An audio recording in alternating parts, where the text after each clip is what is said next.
Hey, everybody, and welcome to the Entrepreneur Motivation Podcast. I'm your host, Chris Bello, and today I've got Jilliane Yawney with me. Jilliane, welcome to the show. Hi, thanks for having me. I'm thrilled to be here. It's awesome to have you here. And for those listening, a quick background.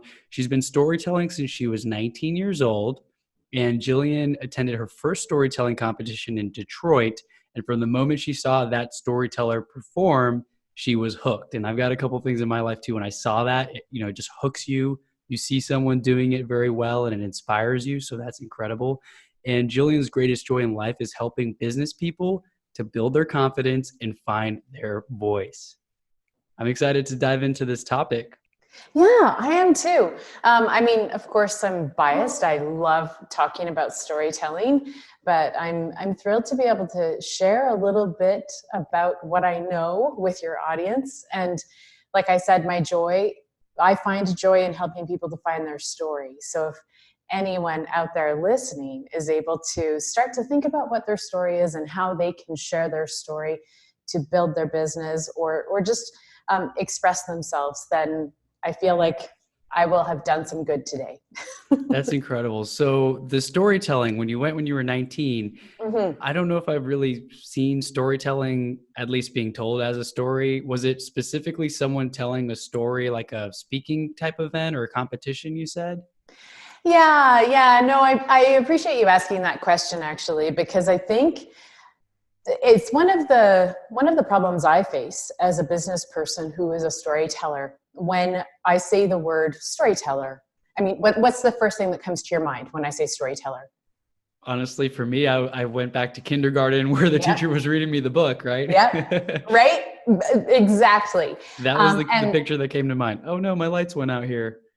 Oh, Sorry. maybe you need to swing your arms around. Yeah. Motion sensor. Let me go turn it on real quick. Okay. Sorry. Okay. There we go. Okay. So hopefully that doesn't keep happening, but that was kind of funny. So for me, when I think of storyteller, I think back to kindergarten where the teacher was reading me the book and I was sitting there like, oh, this is a cool story. No, you're absolutely right. And as I was saying, that's one of the challenges I face as a business person. When I say I'm a storyteller, I really believe that for not everyone, but for a large percentage of people, it conjures images of their grade 1 teacher Right. and a bunch of kids sitting in a circle. And certainly that is storytelling and that is beautiful and wonderful. But there are lots of different storytelling worlds that exist. So the story I was telling about when I was 19, I'll just tell you a little bit about it. I had just graduated from high school, and my friends and we grew up in this tiny town of like 2,000 people, a really small world, a small bubble. Yeah. What town was that? Raymond, Alberta. I'm Canadian, so Alberta, awesome. Yeah, okay. Research it. You'll see it has close connections to Utah and Mormonism, but that's another story. Anyway, so my friends and I grew up in this really cloistered bubble of a world, and we finished high school and we decided we wanted to see the world. And for us, that meant borrowing my dad's 1993 Pontiac Grand Am, hopping in and driving across Canada. Yeah. To see more of Canada, because Canada is a huge country. It's huge. So that trip itself was massive. Now, when we got to the east, because I live in the west, when we got to the east, my brother happened to be living in Windsor, Ontario at the time, which is adjacent to Detroit. And his fiance was from Detroit, so we crossed the border, and Matt's fiance took us to a storytelling festival. Wow. So picture big rooms, big auditoriums full of large audiences and a stage and a grown-up at the front just telling his story. Telling stories. Yeah, telling stories. About anything. Yeah, about their lives. Some of them were folk and fairy tales, but this particular storyteller who I saw, she was probably 50 years old, and she wore this bright red outfit, and she had big hair, and she told a story about her childhood. And I was hooked. She had power. She emanated authority, but also relatability. I connected with her. I felt motivated by it. So there I was, this 18-year-old from a tiny town with no education. I didn't know anything about anything, but I knew that I needed whatever it was that she had. So we got back in the car. We continued to vacation. We drove the 40 hours home. And I went, because this was the late 90s, I went to a payphone, took out my quarter, put my quarter in the payphone, and called up a coach. And I started my journey of learning to speak with authority, learning to express myself, learning to have a voice. And that moment, what I love about this story that I'm sharing right now is it's a story of transformation. Those moments in your life when something happens to you and you change course. Yeah.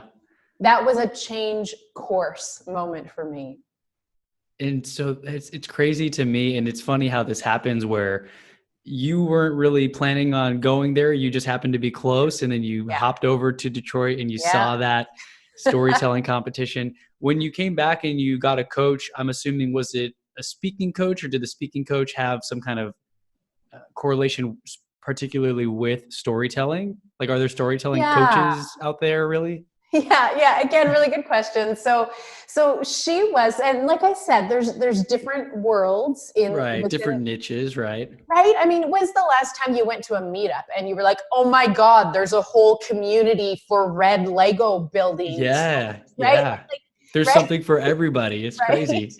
And so storytelling is kind of one of those things. There's these little pockets of storytellers. So my coach at that time, she was from a tradition called speech and dramatic arts. And you can, like, I have an associate's of speech and dramatic arts that I got from that. You can get an associate's in it from the Royal Conservatory of Toronto. You can also get an associate's in it from Trinity College, based out of London, England. That's where my was from.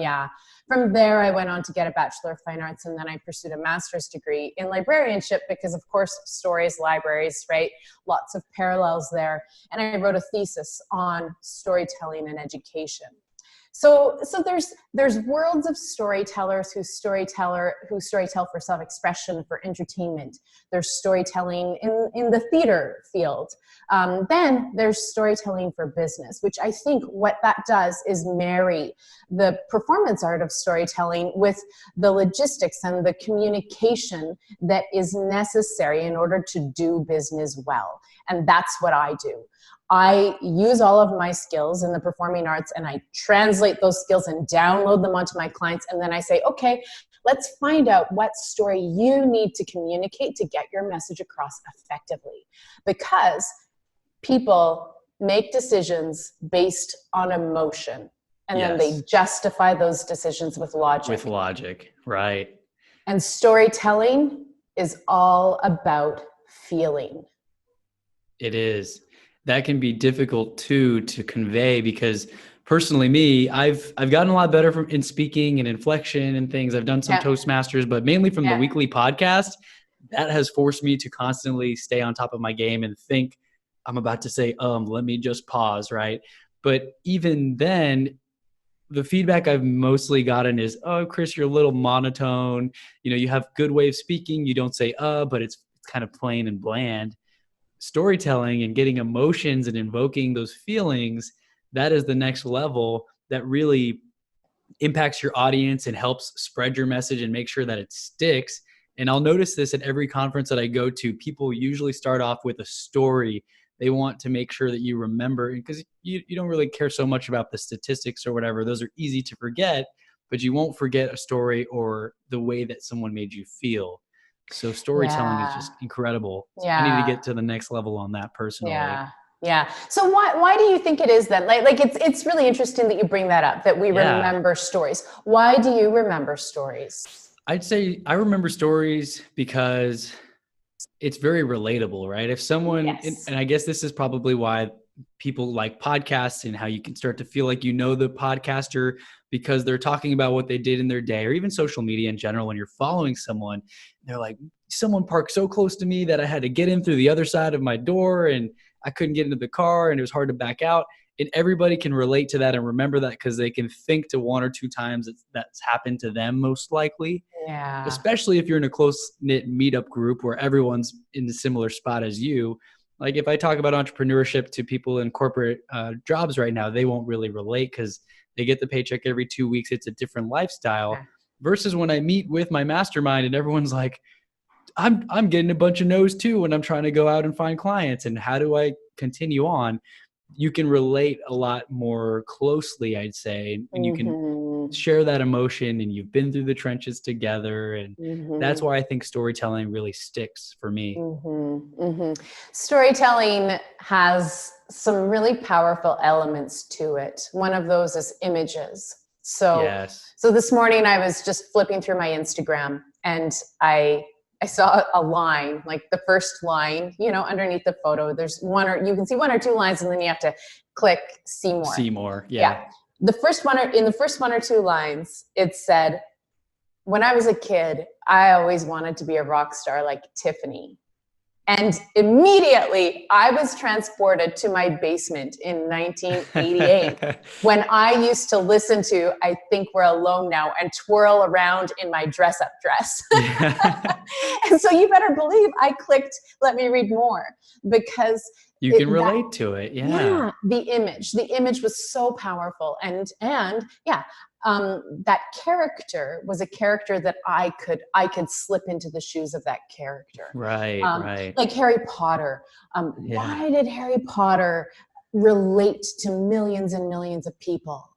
He was vulnerable. He had problems and he came from, you know, underneath the stairs with a bully of a cousin. How many of us have felt like we were bullied or have felt like we were vulnerable right? And so when we share these common human experiences, it draws people to us. And as business people, we all have a story that people can relate to. It's a matter of doing a bit of work, doing a bit of digging to find that story and find it and then share it in order to connect with our audiences so that our audience can. My light went out again. Sorry. Come on. Oh, there you go. I might even just leave it in because it's kind of funny. Like for the YouTube video, people are gonna be like, light went out again. So, but yeah, I know you said you can really relate to that, and a storytelling, like you said, the transportation in time. When someone mentions something or you see a picture in Instagram, I can see like me being a '90s baby. Someone shows like if there's a group on '90s stuff on Facebook, I can see Power Rangers and like Big Bad Beetleborgs, all these cartoons that I watched that I'm like, oh my gosh, I remember when I was a kid, I saw the Power Rangers movie and I saw the skydiving scene, and that was pretty influential in me wanting to get my skydive license. I am licensed. I don't know if you had seen that or heard that on a previous episode. No. So cool. I specifically remember when I was getting my skydive license, like the white Power Ranger on the snowboard flying through the sky. And it took me back in time, I guess, when I was on the plane, I was thinking about that movie when I watched it. I don't know when it came out, late 90s or something. And so stories are huge, and feeling like you can relate to others. People like to hear also more of the underdog story. It's easier to just brush off success and be like, they got money, they inherited something, versus someone who was a regular person living in a hard neighborhood, you know, had loss at an early age and overcame that all to be successful in the end. I think about like the rags to riches story. Yeah. Yes. I think about how many. So inspirational. Yeah. How many of us have known for years and would immediately recall this story of Apple starting in a garage, you know, with Steve Jobs and Steve Wozniak in a garage. Right. And I think that's one of the things that has helped perpetuate the fame of Apple, because of they have that rags to riches story that we all dream about. Or the J.K. Rowling story of how she took Harry Potter to publisher after publisher and was rejected, and she was a single mom and living on welfare. Struggling, Yeah.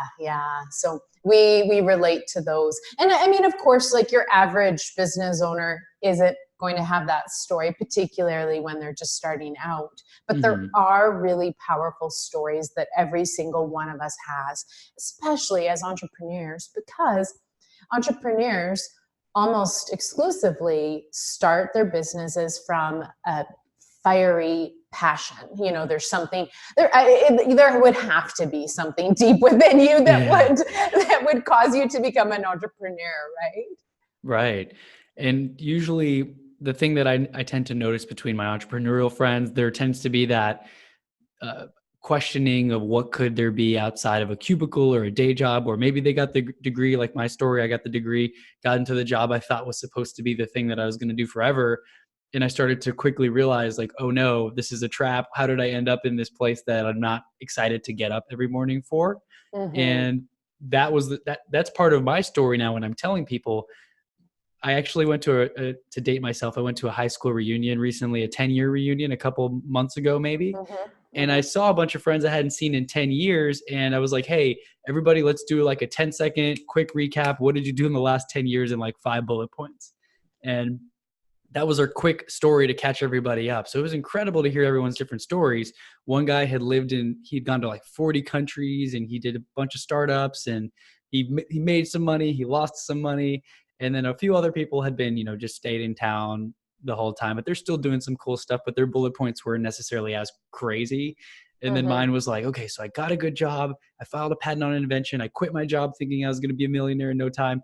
I ran out of money, got into real estate, started a podcast, and here I am. Still writing my story, obviously. We all hold the pen to our story and we can change the story. But I think the story is a huge part of having other people relate to where you are in time, especially I'm sure if you quit your job before as well, when you're there and you're about to make that leap, and then you can relate to other people who have been in your shoes as well, right? Yeah, yeah, very much so. Relatability, I think, is one of, Relatability. yeah, it's one Yeah. of the key, one of the most powerful aspects of sharing your story. Um, and so I find that little story you shared really interesting about your origin story. I would call that your origin story, Right. of how you came to be an entrepreneur. And when you share that story, who do you feel that story attracts? Who finds that story relatable?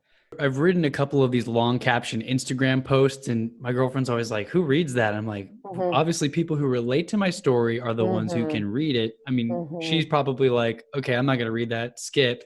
But the person who has recently quit the corporate job because they were looking for more within themselves, I've got friends who read the whole caption. It probably took 4 or 5 minutes to read it all the way through. And then they commented, "Man, this is exactly how I felt when I quit my job because I was not happy and I wanted to work for myself and this and that." So I think everyone who has been in a similar situation or they're having similar thoughts to you, they're the ones who can really vibe with that story that you have. Yeah. Bingo. Yeah. Completely. Completely. And not everyone's going to like your story, and it's cool. They might not all relate, right? I'm sure you'll touch on that as Oh well yeah. here. Yeah. Yeah. No, no. That therein lies the gem is, the people who relate to your story are the people who have been through similar situations and similar experiences. And so when we're trying to attract our audience and attract our tribe, then that's a really important thing to think about.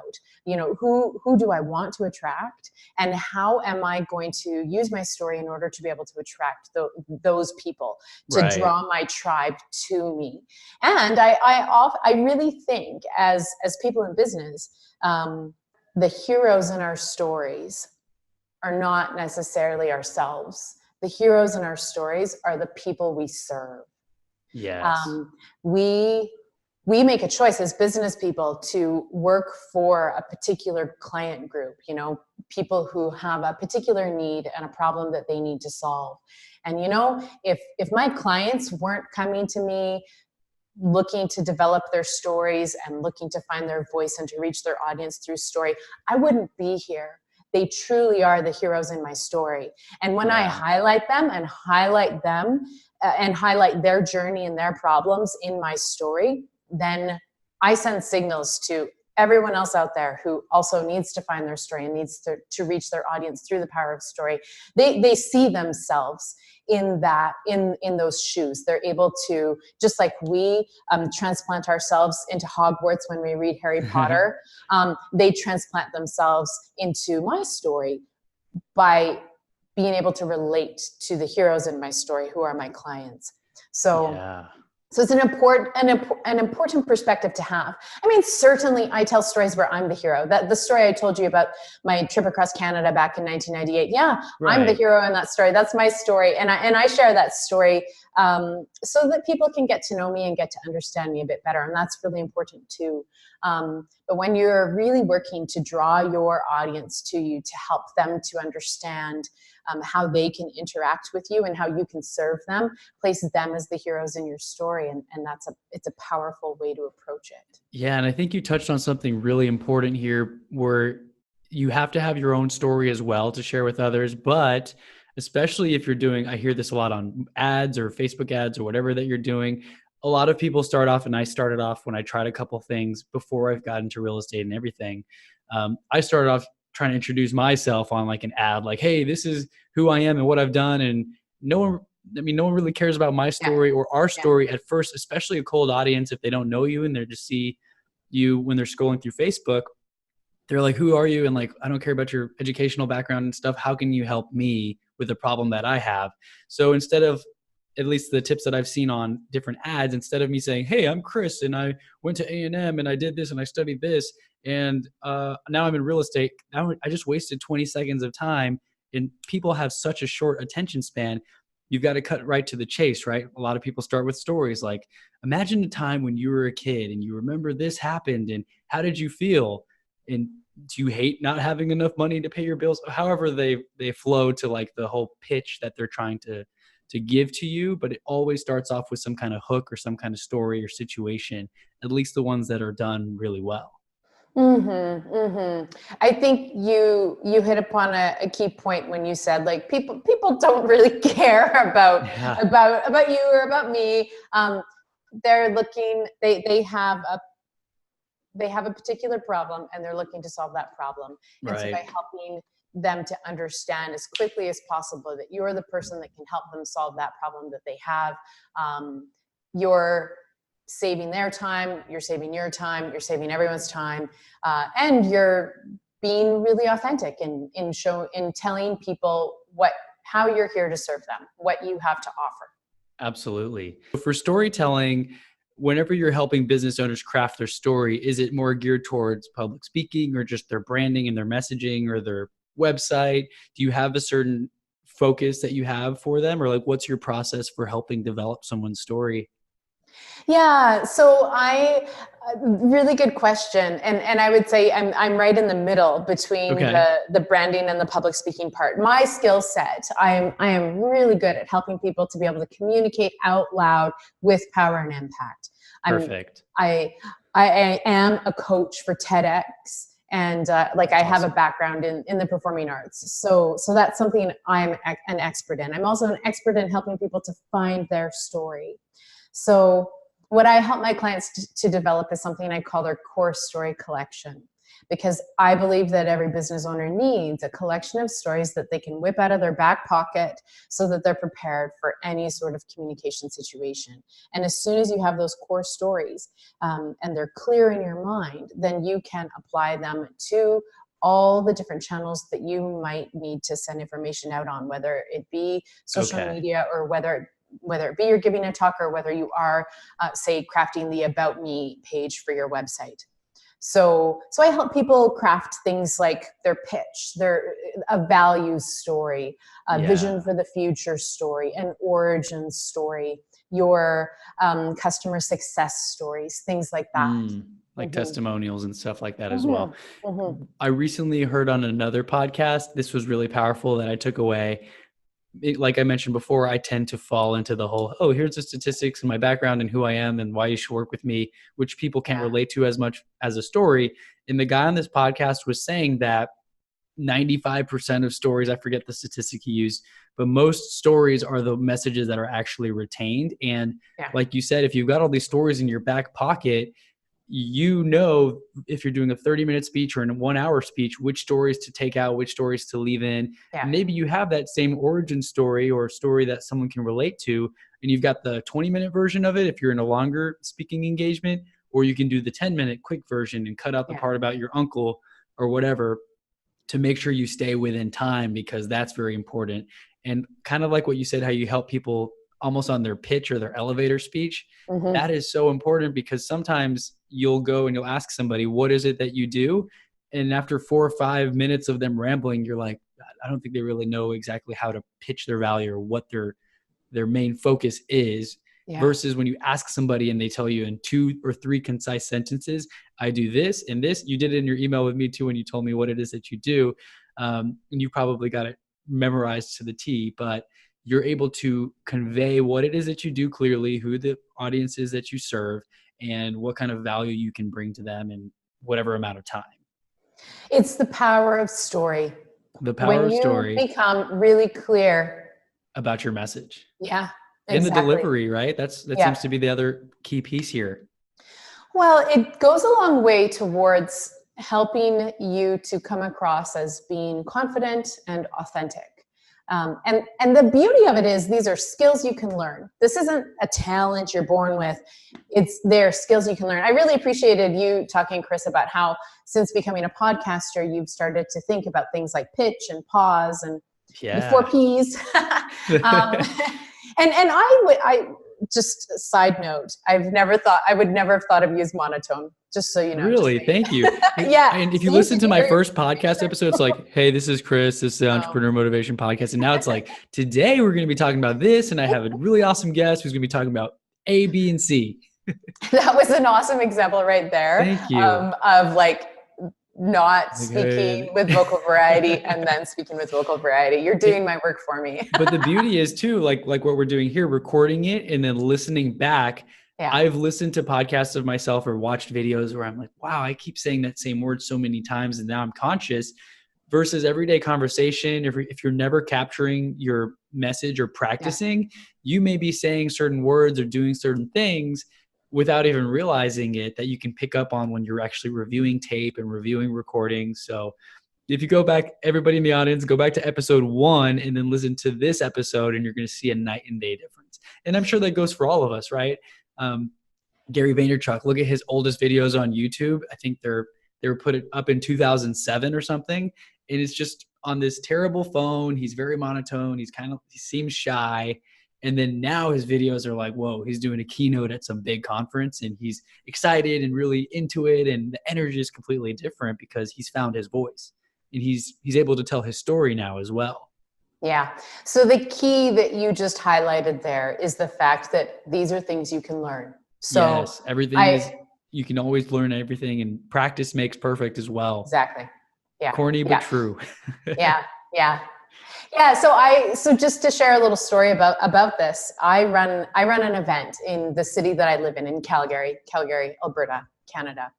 And it's called the Calgary Story Slam. I started it in 2012. Okay. And it's an open mic storytelling night. It's something I do for the community. It's just for fun. Beer and stories. Come to a pub and tell a first person story.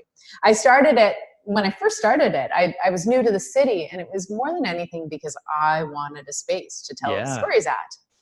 And so people come, pay $5 and come and drink some beer and tell a story. That's awesome. One day I was setting up for the slam, and I really like to try and talk to as many people as possible when they come, just to welcome people and create a safe space. Right. And so this girl came into the slam, and I could tell immediately she was holding back a little bit. She looked a bit raw. And she paid her $5 and then signed up to tell a story. And I thought, wow, she's going to tell a story? Go her. Because I could tell she maybe seemed a little bit shy. Yeah. She wanted to do it. Yeah. Like she was stepping out of her comfort zone. And anytime someone does that, I say, bravo. Props to you. Yes. So she got up and told a story, and Chris, she killed it. It was an amazing story. It was well crafted. Everyone in the audience was just cracking up, and she won the slam.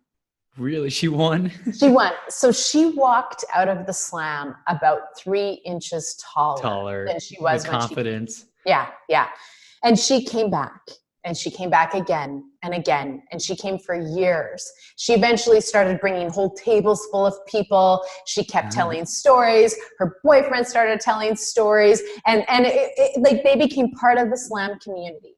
Yeah. And about 6 months ago, she left the city to go pursue a master's degree out east, and she sent me an email and she said, Jilliane, I'm acing all of my performances and presentations here at school, and I attribute it to the practice I got at Slam. And then this is the part that warmed my heart. She said, you're changing lives with the community you've created. And it brings me, like, this is the thing that brings me joy, is seeing how sharing your story changes your life. Helping you to express yourself, to connect with other people, to be authentic, to find your voice.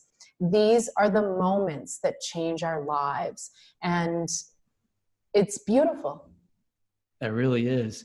And like you said, and kind of how I touched on with the podcast and the practice, those skills are super important and you don't really learn them. I did a couple presentations in school and I was monotone in all of them, but I presented the material in the way that the professor wanted. So I still got an A, when really it was probably a very boring presentation for the classmates to actually listen to.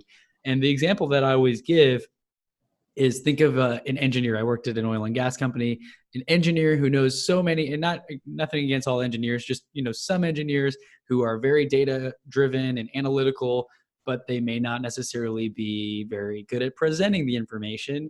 And they could know so much about something, but still not capture an audience's attention because of the way they deliver it or tell the story, versus someone who doesn't know anything about a topic. They could look at the slides and they can just tell a story and insert a couple words off the slide. And you'd probably remember more from that presentation because of the way it was delivered, the feelings that it made you have, and maybe the likability of the speaker and the relatability, I guess, more importantly. Yeah, no, and you just hit upon one of the key things that I love to do. It's really important to me to work with smart people who have smart ideas, because I believe strongly in helping translate smart ideas to the world.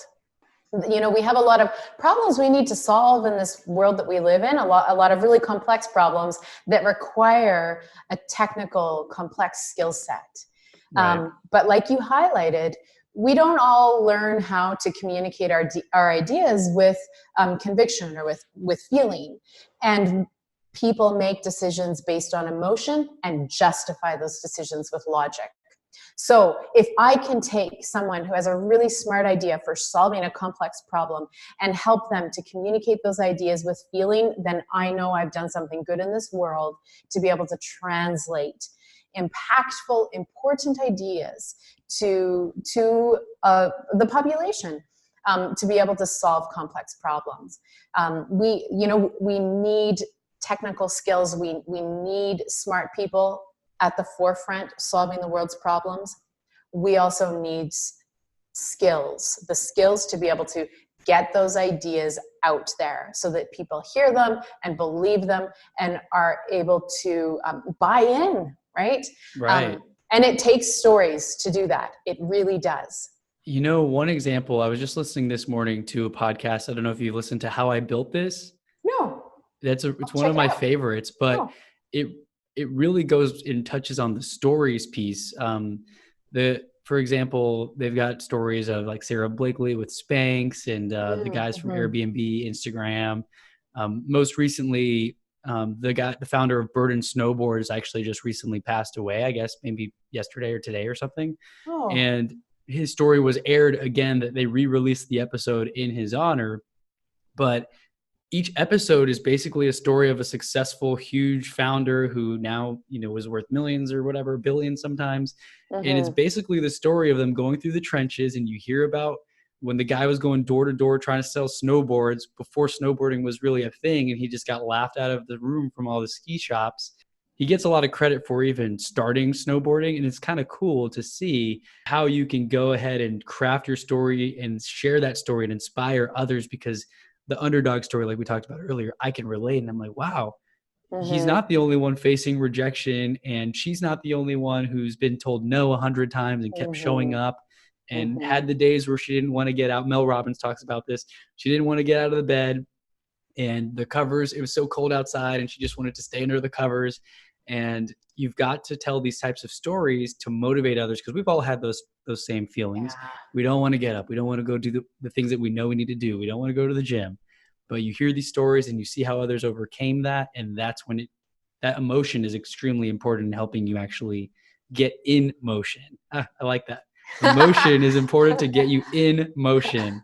Yeah. You're absolutely right. It's the thing that causes you to take action. So yes. That's really, it's really interesting though for me to hear you say that hearing those stories was motivational to you. So motivational. Yeah. And I know I've seen that in my life on a very big scale. The power of story to motivate and inspire. So right. I think and evoking feelings. Yeah. So it's incredibly powerful as a speaker to be able to achieve that. But I mean, we know that today ideas are conveyed in so many other ways rather than just giving a speech in front of an audience. So like you heard those stories, podcasts. Yeah. And so having that content, like having those stories at the ready so that you're able to be prepared for those different types of communication situations. Like how do you find you share story in your day-to-day? Because you have so many different channels you're communicating through. So like you said, I've got these stories that I've been crafting, and as I tell them more, I get better and I know how to add the joke in there. And I don't want to just say the same thing the exact same way every time. And the cool thing is that if it's your authentic, true story, you don't need to memorize it, because you can speak from the heart about it and touch on the points, the timeline of your life, but maybe the way you convey the message changes each time. So when I'm going about talking to new clients or I meet new friends, and they basically, I'm giving them the highlight reel of my life, because they're like, oh, so what do you do? And I'm like, well, here's what I did and how it changed what I wanted to do and how I fell into where I am now. Because that everybody has some kind of background or story. And it's always interesting to hear that, because you get to understand the thought process behind the decision making and everything, right? So as I've gotten better at speaking, for example, now I can just turn on the video and start saying, hey guys, today I'm at this open house at this house. Come check it out. I'm going to be here from 1 to 3. I also helped an investor who's flipping his first house do this and that.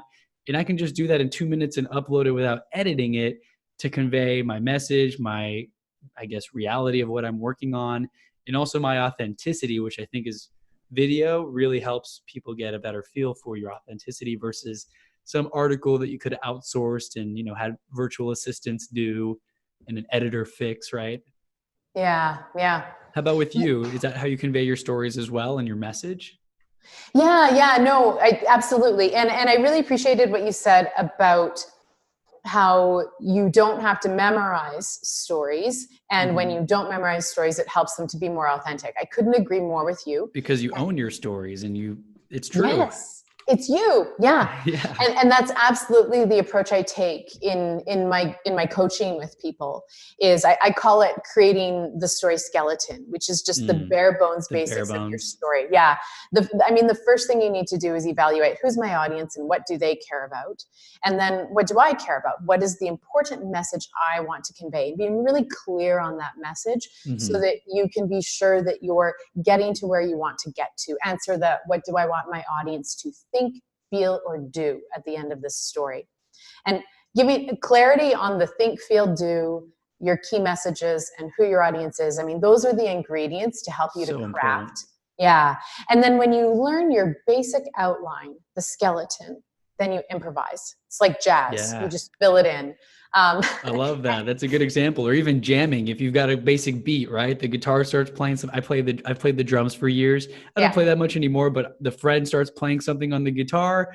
I start doing a drum beat, and then you can just play a 20-minute cool song with those basics underway. You got it. That's exactly it. Yeah.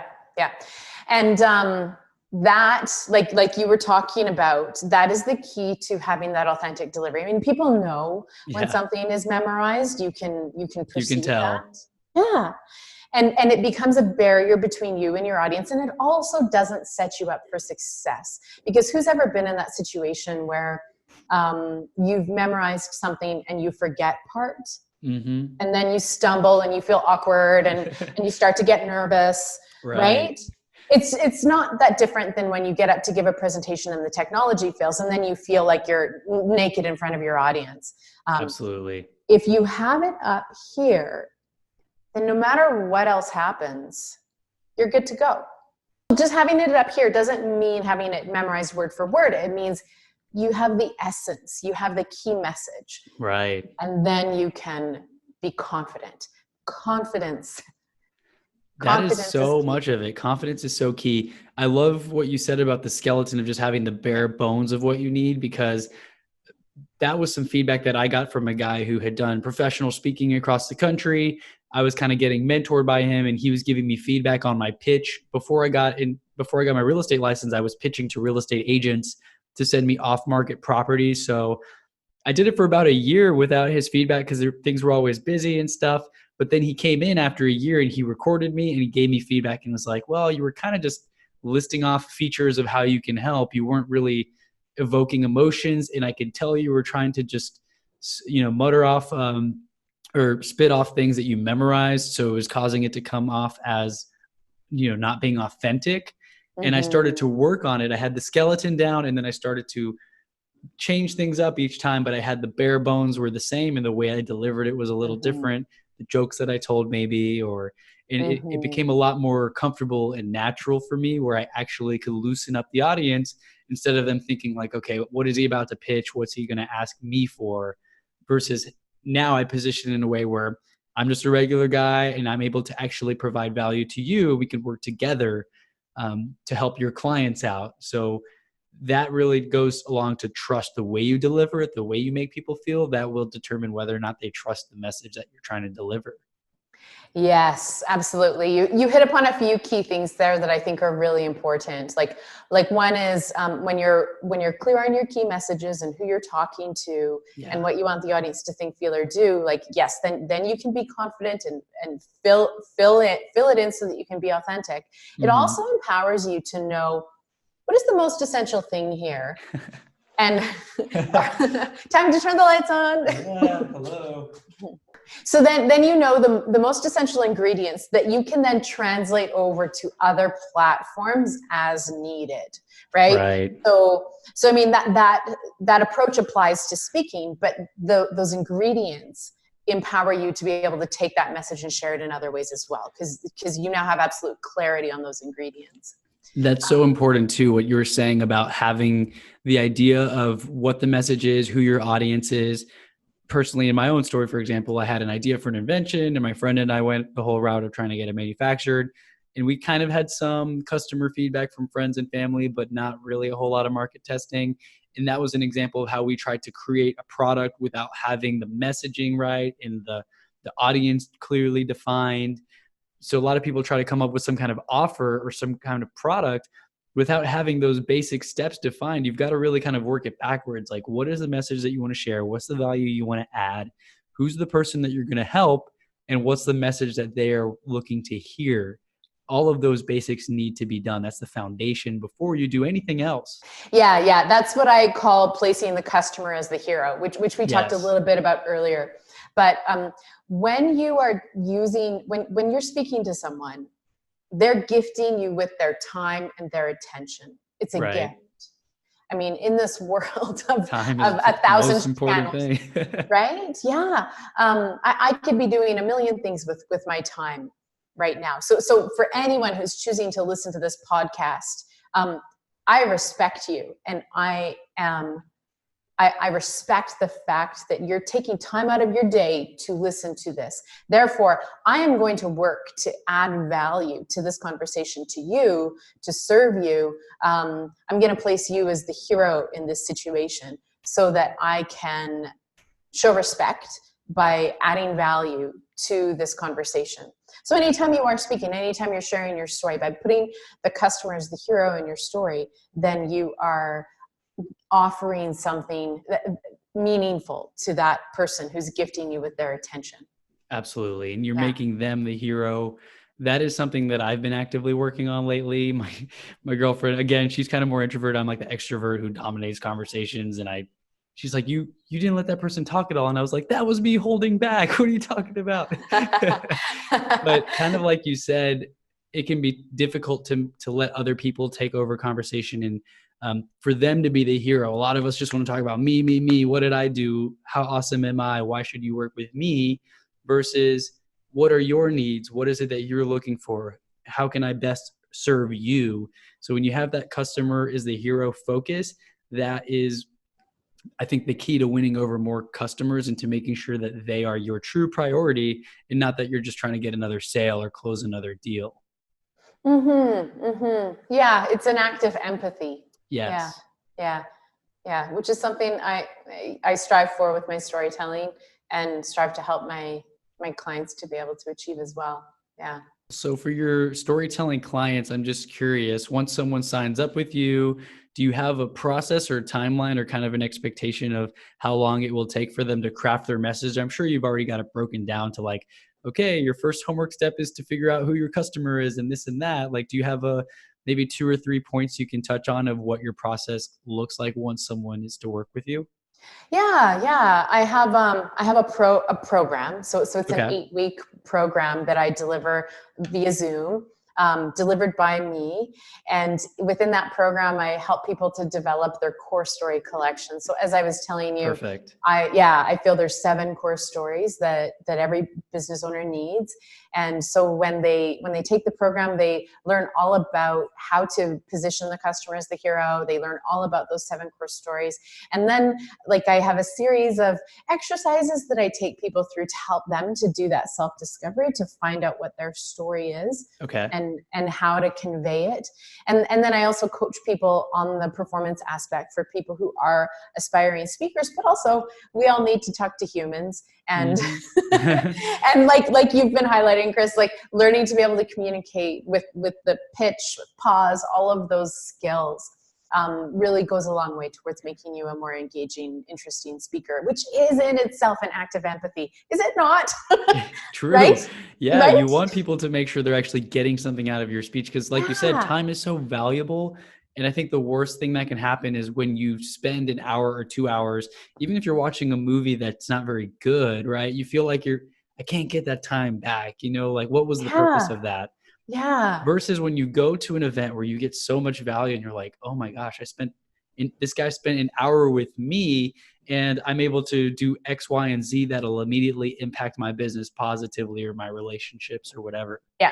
Bam. That's exactly it. Exactly it. Yeah. To really give people something. Yeah. Yeah. So it's an 8-week program called Story Power. Mhm. Awesome. That's a great name.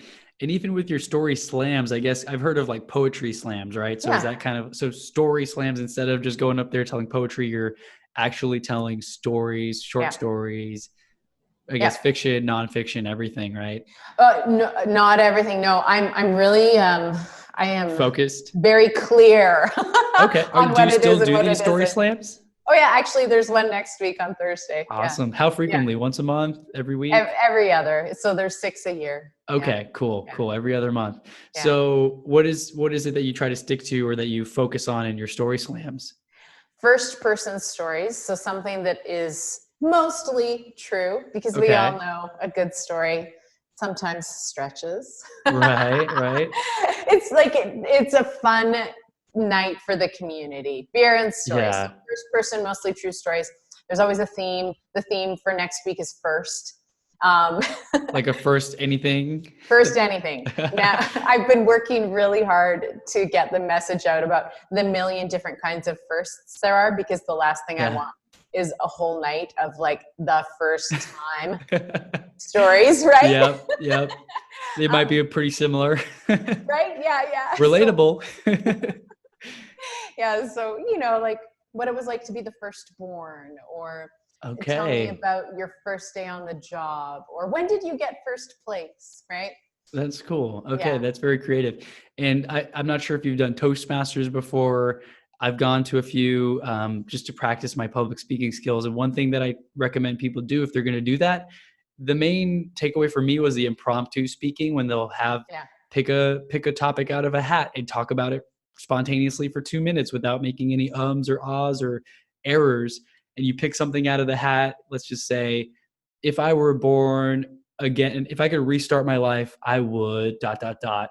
Yeah. Being able to talk for 2 minutes Yeah. and be coherent and make sense and be funny, that can be difficult when you're not used to doing that kind of stuff. Mm-hmm. So the more people do story slams or public speaking or practicing impromptu speaking in general, I think that helps with daily conversation. Because I've been in situations where I start talking too fast and I start getting tongue tied, and I'm like, let me start over. Like, I don't even know where I'm going with what I'm saying to my friends. I get excitable, right? Sometimes we get excitable and we don't know what our story is or what we're trying to convey. Yeah. So knowing how to get better at pausing and slowing down, those things all help with general communication, public speeches, and I guess even story slams as well. Oh, it's absolutely huge. Building those skills will go a really long way towards helping you to convey your message with power and authenticity. And Yes. the key is word is skills. And just like you were talking about, there's all kinds of exercises that you can do to develop those skills. I like the one that you shared. That's one I share with my clients as well, actually, to help them to be able to learn to use it's called extemporaneous speaking, or I call it Yes. responsive speaking. Yeah, to learn to build those skills. It's really important. It's Mhm. extremely important. So I know we're kind of running at the end of the hour here. So I just wanted to see if you had one tip for the audience before these lights turn out again. If you had one tip for the audience on how they can start crafting their story today, or anything about the topic of improving their storytelling skills, what would your tip be? I would say start keeping a story journal. So get a scribbler, Okay. a pen, and as you go through your day, when something significant in any way, maybe it's just you had a really amazing piece of toast, or maybe it's you met someone and they said something that really inspired you, like anything that pops out to you is sort of extra bright in your mind. Write that down in your journal as you go through your day. Then at the end of the day, open up that page and look at those sentences that you put on the page, Uh-huh. and write what happened before that and what happened after that. And then at the end of the week, go flip through and look at all the little, I'll call those story starts. Look at all the story starts you have there and find one that really speaks to you, that when you close your eyes, you can see images in your mind from it. That's a really cool And go idea. from there. Yeah. I've actually started actively journaling more, and Mm-hmm. I haven't necessarily been doing stories, but I've been journaling what I'm thinking about. Or right now, I'm sitting here before this meeting. I had a great day so far. This is what I'd like to accomplish in the rest of the day. And it's really powerful to actually write it down, because so many thoughts go in and out of our mind throughout the day, and then they're gone and you might not really remember them. But when you flip back through pages, when I can see a journal I wrote 2 weeks ago and I'm like, oh yeah, I remember I did that, and this is what I was thinking and how I was feeling, Yeah. it's extremely inspiring. And even with the story thing, I think that's really cool, because you can bring yourself back, right? I don't know if Mm-hmm. you have dreams much at night. For some reason I seem to wake up and I'm like, I don't think I ever dream, but occasionally I get little snippets in there and I'm like, what was I thinking about? And it's kind of cool if you were to track your stories in your dreams or even throughout your day, to go back and then continue and finish the story, right? Because sometimes the stories, with all the starts, it can be easy to just leave it at that. Mm-hmm. But to go through and finish a story and maybe, write a story that you're interested in, right? Yeah, yeah. Finishing is key. So Finishing I would, anything. if you're going to adopt this story journal practice, then I would challenge you to choose an event that you're going to go and tell that story at. Find an open mic night in your city and Yeah. go do the story starts for a week, and work Pick a back story. for a month from that open mic night, and then go tell your story at that open mic night. Now, if you're a business person and you want this specifically for your business, ask yourself, what am I trying to achieve? Who am I speaking to? What do I want my audience to think, feel, or do? And then do the story journal challenge with For those that. 3 guiding factors in mind. And once again, choose a specific event. I'm going to pitch to a client on this day, or I'm going to a networking Yeah. event on this day. So I'm going to put those three things. What do I want my audience to think, feel, or do? I guess it's two things. And who am I speaking to? Put that at the top of the journal, and then go through your week, capturing all of your story starts, and prepare for that event. Awesome. Thank you for those tips. And I think the thing also to highlight on there is that you have an event, you've got a timeline, a deadline on that. Otherwise it's like, oh, I'm going to do it by the end of the year. It's not going to happen. Set a date and a goal, and then work towards having that done by that date or event. Event really lights a fire under you. Especially if you make sure, if you sign up for it ahead of time and commit to it, where they're like, hey, your name's on the roster. Yeah, now there's no backing out, really. You feel like you have to hold yourself accountable to get that goal done. So that's a huge, huge tip for our audience. Thank you so much for that. I want to give you opportunity now as well to share where our audience can follow you, connect with you, learn more about your program that you offer as well on stories. Yeah, thanks. Yeah, so my name is Jilliane Yawney. You can find me on Instagram or LinkedIn. That's Jilliane. And my business is a narrative approach. So check out my website. You'll see my events there. And most particularly, because I'm sure a lot of you are Houston based, and I'm in Canada, but Story Power is my online program, and enrollment will open for it in February. So if you want to build your story skills, set a target for February, and you can check out my program there and sign up then. A great way to start out the new year, building your story, your core story collection. And then you can also find me on Facebook, A Narrative Approach. Okay, A Narrative Approach. I'll go ahead and link all that up in the show notes as well, so it's easy for everyone to go ahead and find you. And I look forward to keeping in touch, as well as working on my story journal, because that's something that I have never done. And stories are something that a lot of people forget about, right? You kind of leave it in kindergarten sometimes, and then you go to be a boring person who just talks about facts and statistics. We need to definitely bring back stories, because that is how you leave impact, I think. It absolutely is. It's how you plant yourself in the minds of your audience. Absolutely. It was great talking with you, Chris. Thank you so much. It was great talking with you too, Jilliane. Thanks so much. And if there's any way I can ever help you, or if there's, if you'd love to come on the show again and we can talk about another part of storytelling, or maybe do a story slam in person, that would be kind of cool. Yeah, that would. Yeah. So, hey, we'll keep in touch. And then thank you everybody for listening to the Entrepreneur Motivation Podcast. And we'll catch you on next week's episode. Bye-bye. Bye.